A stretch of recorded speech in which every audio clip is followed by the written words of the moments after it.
everyone, and welcome to our Internal Audit Insights. Today, we will be talking about quality control. I'm Mignon Davis, and I'm joined by Cassidy Tim. Together, we run Internal Audit here at Ritchie Mae. All right, let's dig into quality control.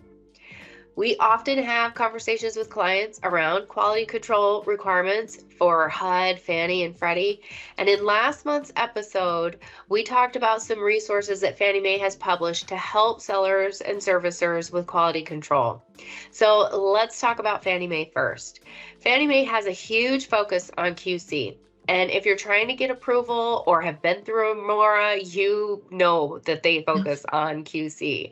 So the nice thing is that they do have resources out there, such as the QC self-assessment, and they also have the QC Beyond the Guide document that really dig into their QC requirements and can help you with your QC processes. All right, so we're gonna today just highlight some of the requirements for different areas.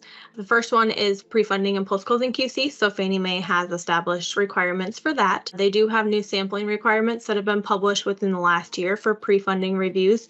And then they also adjusted the timeline for post-closing. So make sure that you're aware and up to date on those requirements. And then re-verifications is something that they really focus on. You want to make sure that you're doing them, and then also that you're documenting and tracking those requests. If they do an audit, they're definitely going to be asking for that kind of documentation. They want to see that you have that available. Another one is discretionary QC. So you need to be doing that monthly. And that sample should be focusing on high-risk areas within the company. So things like condos, issues that you're identifying during the underwriting, new staff, repurchase trends, anything like that. And that sample can change from month to month.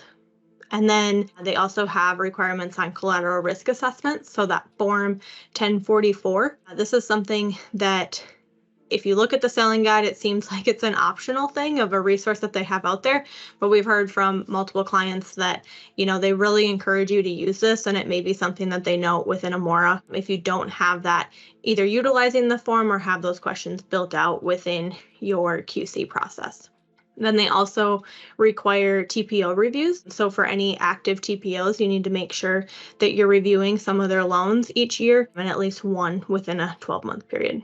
Then they also have requirements if you're using a vendor for any portion of your QC process, they have requirements for that. So if you're using a vendor, does not mean it gets you off the hook and you can just outsource all of that. There's still requirements that you need to be reviewing things internally. It just kind of lessens the burden that you have to do in-house. And one thing to keep in mind is that review does need to include both loans that have defects that were identified from the vendor, as well as ones that didn't have issues identified. So both sides you need to make sure that you're including, and then also having ongoing dialogue with the vendor, making sure that, you aren't just pushing the process out to them and having them do everything for you. And then another thing that we want to point out is Fannie Mae does seem to have a focus on the reporting. So you need to make sure that whether you're completing these in-house or with a vendor, that the report includes all applicable information for management, and especially that trending information is included within those monthly QC reviews. Yeah, and we've also seen where Fannie Mae, they do require an independent audit of the QC function. So that is a critical piece of getting approval or passing a MORA. So this should be part of your annual internal audit schedule.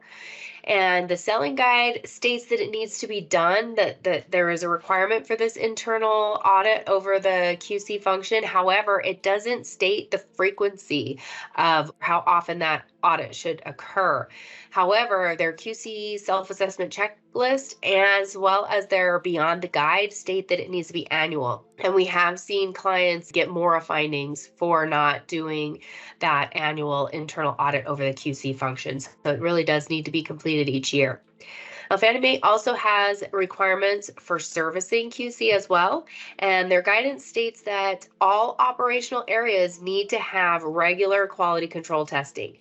But they really leave it open on the timing and frequency of those tests. So it can be based on the size and complexity of your portfolio, and it's really up to you. So you need to have a methodology and a reason behind the frequency and the areas that you're testing within servicing.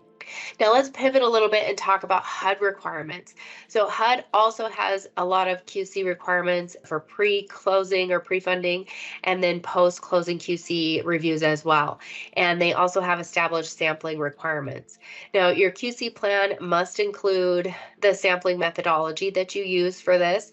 And if you are originating 3,500 or fewer FHA loans per year, then you're required to use a minimum 10% sampling selection of your FHA portfolio. HUD also has requirements for discretionary testing that needs to be completed each month. So you should focus your discretionary samples on higher risk programs, loan programs, participants such as new underwriters and appraisers or new loan originators. And you would also want to focus on a disproportionate loan volume, default rates, anything else that you deem necessary to add to your discretionary sample as far as high risk areas.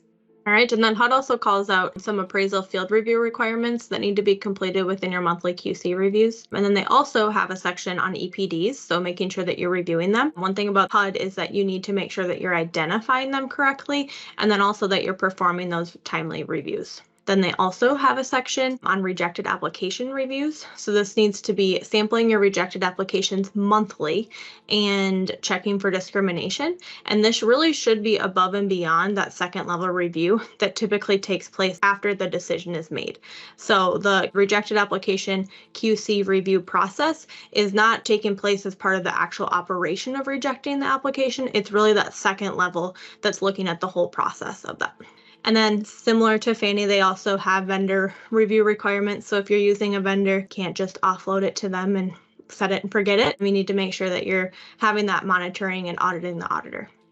All right, for servicing QC requirements with regard to HUD, they do require that you review all aspects of servicing operations, including a review of subserviced mortgages. So if you're using a subservicer, you need to test 10% of your FHA servicing loans. You cannot rely on the subservicer to do that. The subservicer does not test 10% of your FHA loans per month. They usually test 10% every month, but it's not going to be 10% of your loans. So you cannot rely on the subservicer to do this. You need to do it yourself. And this testing, of course, is to help provide comfort that servicing activities and loss mitigation requirements are being met. And typically we see clients testing 10% of their FHA population in a variety of different functional areas, such as high-risk areas like collections, loss mitt, foreclosure, bankruptcy, but also payment processing, escrow administration, ARM loans, property preservation, and credit reporting. Another thing to keep note of that HUD, Fannie, and Freddie require is the run against the exclusionary list. So you need to run your entire servicing portfolio against the exclusionary list. And typically, we see that clients are either doing this at least annually, but sometimes more often than annually. So it could be a couple times a year or even every quarter. But you need to run your list of servicing loans through the exclusionary list, and you need to also include loss mitigation participants such as appraisers, real estate agents, title companies. So any other participants in the loss mitigation transaction need to also be run against that exclusionary list. All right. And then we also do just want to point out Freddie. So a lot of Freddie's requirements seem to align with HUD and Fannie, which we already kind of outlined most of them. So we won't go through that again. So if you're complying with those requirements, as long as you're including Freddie loans, you should be in compliance. But if you're not approved with both HUD and Fannie, and therefore some of these processes maybe you don't have in place, there may be some additional areas you'll want to include to make sure that you're in compliance. All right, so these are just some high-level requirements that we wanted to highlight. I mean, we could talk all day about QC and really dig in, but we'll save that for a different time. But if any of these you have questions on, or maybe don't ring a bell within your own QC department, please don't hesitate to reach out to us and we can have a discussion about whether or not these requirements pertain to you, and then also how we can help. All right. Thank you for your time today. We hope that you found this information useful. If you have any questions or would like to discuss how Richie Mae can help you, please feel free to reach out to us. And next time, we're going to dive into another one of our internal audit hot topics. So stay tuned for that, and we'll see you next time.